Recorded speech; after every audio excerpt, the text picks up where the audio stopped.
ಆಗ್ತಿಲ್ಲ. ಸಿಂಹ ಹುಲಿ ಎಲ್ಲ ಐತೆ ಅಂತ ಹೇಳಿದ್ರು, ಸ್ಟೆಪ್ಪೇ ಇಲ್ಲ. ಯಪ್ಪ ಫುಲ್ಲು ಸ್ಲಿಪ್ಪರಿ ಆಗೈತೆ ಗುರು. ಹೆಂಗೈತೆ, ಬರೀ 4 ಕಂಬ ಇರೋದು. ತೋರಿಸ್ತೀನಿ ನೋಡಿ.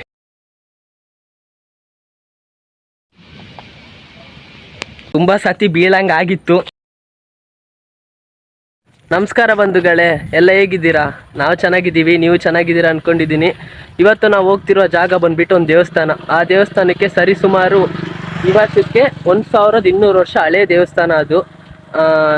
ಅದು ಬಂದ್ಬಿಟ್ಟು ಎಲ್ಲಿರೋದಂದ್ರೆ ಮಂಗಳೂರಲ್ಲಿರೋ ಬಂಟ್ವಾಳ ತಾಲೂಕಿನ ತೆಂಕಬೆಳ್ಳೂರು ಗ್ರಾಮದಲ್ಲಿರುವ ಕಾವೇಶ್ವರ ದೇವಸ್ಥಾನ. ನಾವಲ್ಲಿ ಈಗ ಹೋಗೋಣ. ರಿಕ್ಷಾ ಬಂದಿದೆ, ವೆಯ್ಟ್ ಮಾಡ್ತಿದ್ವಿ, ಹೋಗೋಣ ಬನ್ನಿ.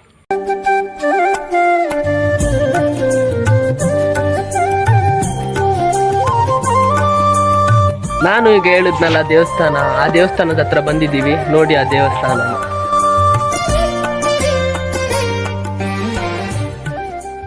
ಬನ್ನಿ, ನಾವು ದೇವಸ್ಥಾನದ ಒಳಗಡೆ ಹೋಗಿ ದೇವ್ರ ದರ್ಶನ ಮಾಡೋಣ. ನಿಮಗೂ ದೇವ್ರ ದರ್ಶನ ಮಾಡಿಸ್ತೀನಿ. ಇಲ್ಲಿ ನೋಡ್ತಾ ಇದ್ದೀರಲ್ಲ, ಇದು ಕೊಡಿಮರ. ಒಳಗಡೆ ಹೋಗೋಣ ಬನ್ನಿ. ಈಗ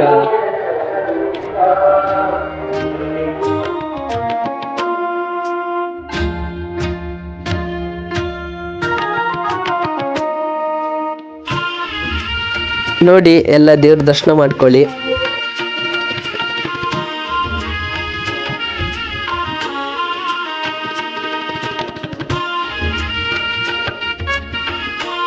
ಈಗ ನಾವು ದೇವ್ರ ದರ್ಶನ ಮಾಡಿ ಹೊರಗಡೆ ಬಂದ್ವಿ. ನಾನು ನಿಮ್ಗೆ ಹಾಗೆ ಹೇಳಿದ್ನಲ್ಲ, ಈ ದೇವಸ್ಥಾನ 1000 ವರ್ಷ ಹಿಂದೆದ್ದು, ಅಲ್ಲಿಂದ ಶಿವಲಿಂಗ ಅಂತ ಹೇಳಿದ್ನಲ್ಲ, ಅದು ಇಲ್ಲಿದೆ ಎದುರುಗಡೆ. ಅದು ತೋರಿಸ್ತೀನಿ. ಫಸ್ಟಿಗೆ ಇಲ್ಲಿ ಈ ಕಡೆ ದೇವ್ರದ್ದು ಶಿವಲಿಂಗ ಈ ಕಡೆ ಬರೋಕ್ಕಿಂತ ಮುಂಚೆ ಈ ಕಡೆ ಇತ್ತಂತೆ. ಇಲ್ಲಿಂದ ಮೊದಲು ಅಲ್ಲೊಂದು ಬೆಟ್ಟ ಇದೆ, ಅದ್ರ ಬಗ್ಗೆ ನಾನು ಆಮೇಲೆ ಹೇಳ್ತೇನೆ. ಈಗ ನಾವು ಇಲ್ಲಿ ಹೋಗೋಣ, ದೇವ್ರದ್ದು ದರ್ಶನ ಮಾಡಿಸ್ತೀನಿ ಬನ್ನಿ ನಿಮಗೆಲ್ಲ. ಇದೆಯಲ್ಲ, ಇದು ಮೊದಲಿದ್ದು ಶಿವಲಿಂಗ.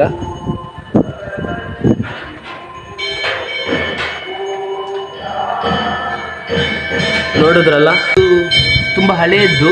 ಈಗ ನಾವು ಒಳಗಡೆ ಹೋಗಿ ತೋರಿಸಿದ್ದಲ್ಲ, ಆ ದೇವಸ್ಥಾನನ ಈಗ 2006ರಲ್ಲಿ ಪುನರ್ ಪ್ರತಿಷ್ಠಾಪನೆ ಮಾಡಿದ್ದು, ಅಂದರೆ ಬ್ರಹ್ಮಕಲಶೋತ್ಸವ ಆಯಿತು. ಈಗ ಬನ್ನಿ, ನಾವು ಈಗ ದೇವಸ್ಥಾನಕ್ಕೆ ಒಂದು ರೌಂಡ್ ಹಾಕೊಳ್ತಾರೆ.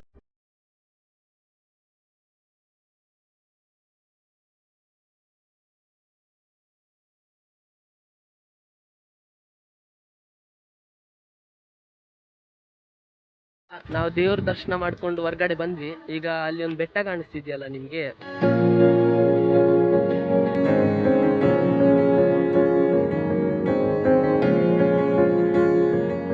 ಆ ಬೆಟ್ಟಕ್ಕೆ ನಾವು ಹೋಗೋಣ.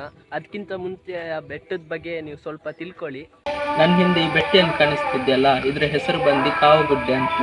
ಮೊದಲು ಒಬ್ರು ಋಷಿ ಇದ್ರು, ಕಾವ ಋಷಿ ಅಂತ ಅವ್ರ ಹೆಸರು. ಅವರು ಈ ಬೆಟ್ಟ ತುದಿಯಲ್ಲಿ, ಅಂದ್ರೆ ಟಾಪ್ ಅಲ್ಲಿ ಒಂದು ಶಿವಲಿಂಗವನ್ನು ಪ್ರತಿಷ್ಠಾಪಿಸ್ತಾರೆ. ಆ ಶಿವಲಿಂಗ ಕಾವೇಶ್ವರ ಎಂಬ ಹೆಸರಿನಲ್ಲಿ ಜನಪ್ರಿಯವಾಗುತ್ತದೆ. ಆದ್ರಿಂದಲೇ ಈ ದೇವಸ್ಥಾನಕ್ಕೆ ಕಾವೇಶ್ವರ ಎಂಬ ಹೆಸರು ಅನ್ವರ್ಥವಾಗ್ತದೆ. ಹಂಗಂಗೆ ಅಲ್ಲಿಂದ ಹತ್ಕೊಂಡು ಈಗ ಬಂದ್ವಿ. ಈಗ ಬಂದು ಇನ್ನು ಸ್ವಲ್ಪ ದೂರ ಇದೆ ಹೋಗೋಕ್ಕೆ. ಹೋಗ್ಬಿಟ್ಟು ಅಲ್ಲಿ ಸ್ಟೆಪ್ಸ್ ಎಲ್ಲ ಇದೆ, ಸ್ಟೆಪ್ಸ್ ಮಾಡಿದ್ದಾರೆ. ಮೊದಲು ಸ್ಟೆಪ್ ಇರಲಿಲ್ಲ, ಹಿಂಗೆ ಹೋಗೋಕ್ಕಿದ್ದು ಗುಡ್ಡೆ ಮೇಲಿಂದಾನೆ. ನಾವು ಅಲ್ಲಿ ಸ್ಟೆಪ್ ಹತ್ರ ಹೋಗ್ಬಿಟ್ಟು ಅಲ್ಲಿಂದ ವಿಡಿಯೋ ಶೂಟ್ ಮಾಡ್ತೀನಿ. ಆಗ್ತಿಲ್ಲ. ಈಗ ನಾವು ಅಲ್ಲಿಂದ ಕೆಳಗೆಯಿಂದ ಹಂಗೆ ನಡ್ಕೊಂಡು ಬಂದ್ವಿ. ಈಗ ಇಲ್ಲೇ ಸ್ವಲ್ಪ ದೂರದಲ್ಲೇ ಐತೆ. ಕೆಳಗೆ ಬರ್ಬೇಕಾದ್ರೆ ಹೇಳಿದ್ರು ಹುಳಿಯೆಲ್ಲ ಐತೆ ಅಂತ. ಏನು ಮಾಡೋದು ಗೊತ್ತಿಲ್ಲ, ಲೈಟಲ್ಲಿ ಭಯ ಆಯ್ತೈತೆ. ಓಡ್ ಬರೋಕ್ಕೂ ಆಗಲ್ಲ. ಅಲ್ಲಿಂದ ಸ್ಟೆಪ್ಸ್ ಎಲ್ಲ ಇದು ಏನಂತಾರೆ, ಪಾಚಿ ಬಂದ್ಬಿಟ್ಟೈತೆ. ಟ್ರೈ ಮಾಡೋದ ಹೋಗ್ತಿದ್ದೀವಿ. ಸ್ವಾಮಿ ದೇವರೇ ಕಾಪಾಡಪ್ಪ. ಇಲ್ಲೇ ಇದೆಯಲ್ಲ, ಹಂಗೇ ಹೋಯ್ತಿರ್ಬೇಕೀಗ ಮೇಲ್ಗಡೆ. ಜಾರುತ್ತೋ ಇಲ್ವೋ ಗೊತ್ತಿಲ್ಲ, ಲೈಟಲ್ಲಿ ಜಾರ್ತೈತೆ. ಯಪ್ಪ, ಹೆದರಿಕೆ ಬೇರೆ ಐತೈತೆ. ಸೈಡಲ್ಲಿ ಒಂದು ಸೈಡಲ್ಲಿ ಸಿಂಹ ಹುಲಿ ಎಲ್ಲ ಐತೆ ಅಂತ ಹೇಳಿದ್ರು. ಅಂದರೆ ಫುಲ್ಲು ಕಾಡು ಥರ ಐತೆ ಇಲ್ಲಿ. ನೋಡಿ ಹೋಗದ. ಈಗ ನಿಮಗೆ ದೇವಸ್ಥಾನ ಇಲ್ಲಿಂದ ಹೆಂಗೆ ಕಾಣಿಸ್ತದೆ ನೋಡಿ. ಹಂಗಂಗೆ ರೋಡಲ್ಲಿ ಬಂದ್ವಿ. ಈಗ ಮೇಲ್ಗಡೆ ಹೋಯ್ತಿದ್ದೀವಿ. ಇದು ಮೊದಲು ಸ್ಟೆಪ್ಸ್ ಎಲ್ಲ ಇರಲಿಲ್ಲ ಇಲ್ಲಿ. ಸ್ಟೆಪ್ಸು ಇವಾಗ ಹಿಂಗೆ ರೀಸೆಂಟಾಗಿ 1-2 ವರ್ಷದ ಮುಂಚೆ ಮಾಡಿಸಿದ್ದು. ಯಾರು ಅಷ್ಟು ಜನ ಹೋಗಲ್ಲ. ಜಾತ್ರೆ ಟೈಮಲ್ಲಿ ಒಯ್ತಾರಂತೆ ಲೈಟಿಂಗ್ ಎಲ್ಲ ಹಾಕಕ್ಕೆ. ನಾವೀಗ ಹೋಗ್ತಿರೋ ಬೆಟ್ಟದ ಬಗ್ಗೆ ನಿಮ್ಮ ಹತ್ರ ಒಂದು ಸ್ಟೋರಿ ಹೇಳ್ಬೇಕು ನನಗೆ. ಈಗ ಇಲ್ಲಿ ಬೆಟ್ಟದ ತುದಿಯಲ್ಲಿ ಒಂದು ಶಿವಲಿಂಗ ಐತೆ ಅಂತ ಇವ್ನು ಹೇಳ್ದ ಅಲ್ವಾ. ಆ ಶಿವಲಿಂಗಕ್ಕೆ ಒಬ್ರು ಅಜ್ಜಿ, ಬ್ರಾಹ್ಮಣ ಅಜ್ಜಿ, ಡೈಲಿ ತಗೊಬಂದು ನೀರು ಒಯ್ತಿದ್ರಂತೆ. ಅವ್ರಿಗೆ ವಯಸ್ಸಾಯ್ತಲ್ಲ, ಆಗಿದ್ದಕ್ಕೆ ಸ್ಟೆಪ್ಪೇ ಇಲ್ಲ, ಸ್ಟೆಪ್ ಇಲ್ಲಿಗೆ ಲಾಸ್ಟ್ ಆಗೋಗೈತೆ. ನೀನು ಯಾರ ಹತ್ರ ಕೇಳ್ಕೊಬಂದು ಅಲ್ಲಿವರೆಗೂ ಸ್ಟೆಪ್ ಐತೆ ಅಂತ? ಫುಲ್ ಲಾಸ್ಟ್ ವರ್ಗು ಸ್ಟೆಪ್ ಇದೆ. ಏನು ಮಾಡೋದು ಗೊತ್ತಾಯ್ತಿಲ್ಲ. ಈಗ ಇರಿ ಒಂದು ಸ್ವಲ್ಪ. ಈಗ ಅವ್ನು ಕಾಲ್ ಮಾಡಿ ಕೇಳ್ದ, ಗೊತ್ತಾಯ್ತು ಈ ಕಡೆ ರೈಟ್ ಸೈಡ್ ಹೋಗ್ಬಿಟ್ಟು ಹಂಗೆ ಲೆಫ್ಟ್ ಸೈಡ್ ಹೋಗ ಕೇಳೋರೆ. ನಾನು ಎಲ್ಲಿ ನಿಲ್ಸಿದ್ದೆ? ಅವರು ಬ್ರಾಹ್ಮಣ ಅಜ್ಜಿಗೆ ವಯಸ್ಸಾಯ್ತಲ್ಲ, ಅದಕ್ಕೆ ಅಲ್ಲಿ ಹೋಗ್ಬಿಟ್ಟು ಪ್ರಾರ್ಥನೆ ಮಾಡ್ಕೊಂಡ್ರಂತೆ. ಏನಂತ, ಇದು ನೀನು ಕೆಳಗಡೆ ಬಂದಿದ್ರೆ ನಾನು 2 ಚೊಂಬು ಎಕ್ಸ್ಟ್ರಾ ನೀರು ಉಯ್ತೀನಿ ಅಂತ. ಅದಕ್ಕೆ ಶಿವಲಿಂಗ ಅಲ್ಲಿ ಈಗ ನಾನು ತೋರಿಸಿದ್ನಲ್ಲ ದೇವಸ್ಥಾನ, ಆ ದೇವಸ್ಥಾನ ಅದು ಫಸ್ಟಿಗೆ ತೋರಿಸಿದ್ನಲ್ಲ ಏನಂತ, ಇದಕ್ಕೆ 1200 ವರ್ಷ ಆಗೈತೆ ಅಂತ. ಅದೇ ಅಲ್ಲಿಂದ ಮೇಲ್ಗಡೆಯಿಂದ ಜಾರ್ಕೊಂಡು ಬಂದು ಅಲ್ಲಿ ಕುತ್ಕೊಂಡು, ಅಂದರೆ ಅಲ್ಲಿ ಸ್ಥಾಪನೆ ಆಯ್ತಂತೆ. ಅದಾದಮೇಲೆ ಆ ಕಡೆ 2006 ಈ ಸೈಡ್ಗೆ ದೇವಸ್ಥಾನನ ಇದು ಏನು ಹೇಳ್ತಾರೆ ಶಿಫ್ಟ್ ಮಾಡಿಬಿಟ್ಟು ಪುನರ್ ಪ್ರತಿಷ್ಠಾಪನೆ ಮಾಡಿದ್ರು. ಇದು ಇಲ್ಲೇ ಒಂದು ಐತೆ ನೋಡಿ ಹೆಂಗೈತೆ ಅಂತ. ಇದ್ರಲ್ಲಿ ಈಗ ನಾವು ಇದ್ರಲ್ಲಿ ಹೋಗ್ಬೇಕಂತೆ. ಜಾರ್ತದೆ ಗೊತ್ತಿಲ್ಲ, ಅದ್ರಲ್ಲಿ ಅದು ಅಲ್ಲದೆ ಅಲ್ಲೆಲ್ಲ ಎದುರಿಸ್ಬಿಟ್ಟವ್ರೆ. ಈಗ ಹೋಗ್ತಾ ಇದ್ದೀವಿ ನಾವು, ಏನಾಯ್ತದೆ ಗೊತ್ತಿಲ್ಲ. ನಮ್ಮ ಜೊತೆ ನೀವು ಬರ್ತಿದ್ದೀರಾ ನೋಡಿ, ತೋರಿಸ್ತೀನಿ. ಅಲ್ಲಿ ಫಸ್ಟ್ ಇದು ಹೆಂಗೈತೆ ಅಂತ ದೇವಸ್ಥಾನ. ಇದು ಶಿವಲಿಂಗ ಯಪ್ಪ, ಫುಲ್ಲು ಸ್ಲಿಪ್ಪರಿ ಆಗೈತೆ ಗುರು. ಈಗ ಹಂಗಂಗೆ ಅಲ್ಲಿಂದ ಹತ್ಕ ಬಂದ್ವಿ. ಈಗ ಇನ್ನೂ ಹೋಗಕ್ಕೈತೆ, ಎಷ್ಟು ದೂರ ಐತೆ ಗೊತ್ತಿಲ್ಲ. ರೋಡ್ ನೋಡಿ ಹೆಂಗೈತೆ, ಇಷ್ಟು ಸಣ್ಣ ರೋಡು ಹೆಂಗೈತೆ ಗೊತ್ತಿಲ್ಲ. ಟ್ರೈ ಮಾಡ್ತೀವಿ ಅಲ್ಲಿಗೆ ಹೋಗಕ್ಕಾಯ್ತದ ಅಂತ. ಹೋಗಕ್ಕಾಗಿದ್ರೆ ಸಾಕು. ಯಪ್ಪ ನೋಡಿ ಹೆಂಗೈತೆ, ಇನ್ನು ಎಷ್ಟು ಹೋಗಕ್ಕೈತೆ ಗೊತ್ತಿಲ್ಲ. ಹೋಗ್ತಾ ಇದ್ದೀವಿ.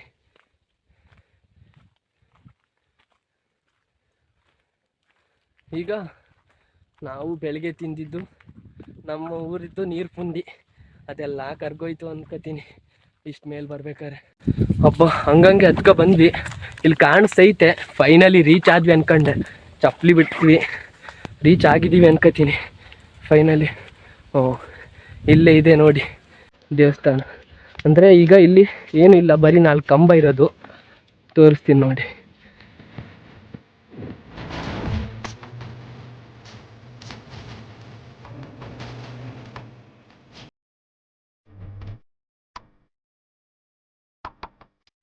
ಈಗ ನಾವು ಅಷ್ಟು ದೂರದಿಂದ ಬಂದಿದ್ದಕ್ಕೂ ದೇವ್ರದ್ದೊಂದು ದರ್ಶನ ಸಿಕ್ತು.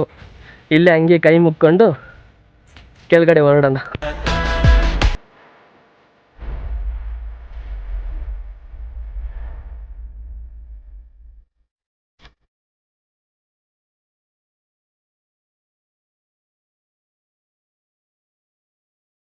ನಾನಾಗ ಒಂದು ಸ್ಟೋರಿ ಹೇಳಿದ್ನಲ್ಲ, ಅದೇ ಬ್ರಾಹ್ಮಣ ಅಜ್ಜಿದ್ದು. ಅದು ಇಲ್ಲಿ ಸ್ಥಳೀಯರು ಹೇಳೋ ಪ್ರಕಾರ, ನಾವು ಓದಿದ್ದು ರಿಸರ್ಚ್ ಮಾಡಿದ್ದು ಡಾಕ್ಯುಮೆಂಟ್ರಿಯಲ್ಲಿ ಏನಿತ್ತಂದರೆ, ಕೆಳಗಡೆ ವಾಸಿಸ್ತಿದ್ರು ಭಕ್ತರೆಲ್ಲ. ಕೆಳಗಡೆ ಈಗ ನಾವು ಬಂದ್ವಲ್ಲ, ಅಲ್ಲಿ ಕೆಳಗಡೆ ವಾಸಿಸ್ತಿದ್ದ ಭಕ್ತರಿಗೆ ಇಲ್ಲಿಗೆ ತುಂಬ ನೋಡಿ ಎಷ್ಟೈತೆ ಬರೋಕ್ಕೇನೆ. ಇವಾಗಾದರೆ ಸ್ಟೆಪ್ ಐತೆ ಅಲ್ಲಿ ತನಕ. ಮೊದಲೆಲ್ಲ ಗುಡ್ಡೆಯಿಂದ ಬರಬೇಕಿತ್ತು. ಅದಕ್ಕೆ ಅವರೆಲ್ಲ ಕೈ ಮುಗಿದು ಪ್ರಾರ್ಥನೆ ಮಾಡಿದ್ರಂತೆ, ಕೆಳಗಡೆ ಬಂದರೆ ಅದೇ ಸೇಮ್ ಹಂಗೇನೆ 2 ಚೊಂಬು ನೀರು ಜಾಸ್ತಿ ಹಾಕ್ತೀವಿ ಅಂತ. ಅದಕ್ಕೆ ನೆಕ್ಸ್ಟ್ ದಿನ ನೈಟು ಒಬ್ಬರು ತುಂಬ ಭಕ್ತರಿಗೆ ಇದು ಕನಸು ಬಿತ್ತಂತೆ, ಕೆಳಗಡೆ ಬರ್ತೀವಿ ಅಂತ. ಕೆಳಗಡೆ ಬರ್ತೀನಿ, ಕುತ್ಕೋತೀನಿ, ಅಲ್ಲೇ ನೀವು ನನಗೆ ಪೂಜೆ ಎಲ್ಲ ಮಾಡಿ ಅಂತ. ಅದಾದಮೇಲೆ ವರ್ಷಕ್ಕೆ ಇಲ್ಲಿ ಜಾತ್ರೆ ಎಲ್ಲ ಆಗುತ್ತೆ. ಆ ಟೈಮಲ್ಲಿ ನಿಮ್ಗೆ ಇನ್ನೊಂದು ಸತಿ ತೋರಿಸ್ತೀನಿ. ಇಲ್ಲಿ ಅದಾದಮೇಲೆ ಕೆಳಗಡೆ ಬಂದು ಸ್ಥಾಪನೆ ಮಾಡಿದ್ರು. ಅದು 1000 ವರ್ಷ ಆದಮೇಲೆ 2014 ದೇವಸ್ಥಾನನ ದೊಡ್ಡದು ಮಾಡಿದ್ರು. ಅಂದರೆ ಎಂಥ ಪುನರ್ ಪ್ರತಿಷ್ಠೆ ಅಂತ ಹೇಳ್ತಾರೆ. ಅದಾಗಿ ಈಗ ವರ್ಷ ಜಾತ್ರೆ ಎಲ್ಲ ಇರುತ್ತೆ. ಈಗ ನಾವು ಇಲ್ಲಿಂದ ಹೊರಡೋಣ. ದೇವರಿಗೆ ಕೈ ಮುಗ್ದಾಯಿತು, ನಿಮಗೂ ದೇವ್ರ ದರ್ಶನ ಮಾಡಿಸಿದ್ವಿ. ಈಗ ಕೆಳಗಡೆ ಹೋಗೋದಿರೋದಿನ್ನು ಅಷ್ಟು ದೂರ ಇಳ್ಕೊಂಡು.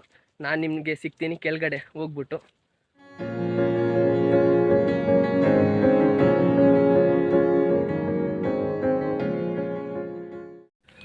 ಹಂಗೆ ಇಳ್ಕೊಂಡು ಬಂದ್ವಿ. ತುಂಬ ಸತಿ ಬೀಳಂಗೆ ಆಗಿತ್ತು, ಆದರೂ ಏನೋ ಶಿವ ದೇವ್ರದ್ದು ಇದರಿಂದ ಸ್ಟ್ರೈಟಾಗಿ ನಿಂತ್ಕೊಂಡ್ವಿ, ಬಿದ್ದಿಲ್ಲ ಎಲ್ಲೂ. ಇವತ್ತಿಗೆ ನಮ್ಮ ವೀಡಿಯೋ ಅಷ್ಟೇ. ನಮ್ಮ ವೀಡಿಯೋ ಇಷ್ಟ ಆಗಿದ್ರೆ ಲೈಕ್ ಮಾಡಿ, ಇಲ್ವಾ ಡಿಸ್ಲೈಕ್ ಮಾಡಿ. ಯಾಕೆ ಇಷ್ಟ ಆಗಿಲ್ಲ ಅಂತ ಕಮೆಂಟ್ ಸೆಕ್ಷನಲ್ಲಿ ಹೇಳಿ, ನೆಕ್ಸ್ಟ್ ಟೈಮಿಂದ ತಿದ್ಕೋತೀವಿ. ಹಾಗೆ ಚಾನಲ್ನ ಸಬ್ಸ್ಕ್ರೈಬ್ ಮಾಡೋದು ಮಾತ್ರ ಮರಿಬೇಡಿ. ಸಿಗೋಣ ಮುಂದಿನ ವೀಡಿಯೋದಲ್ಲಿ.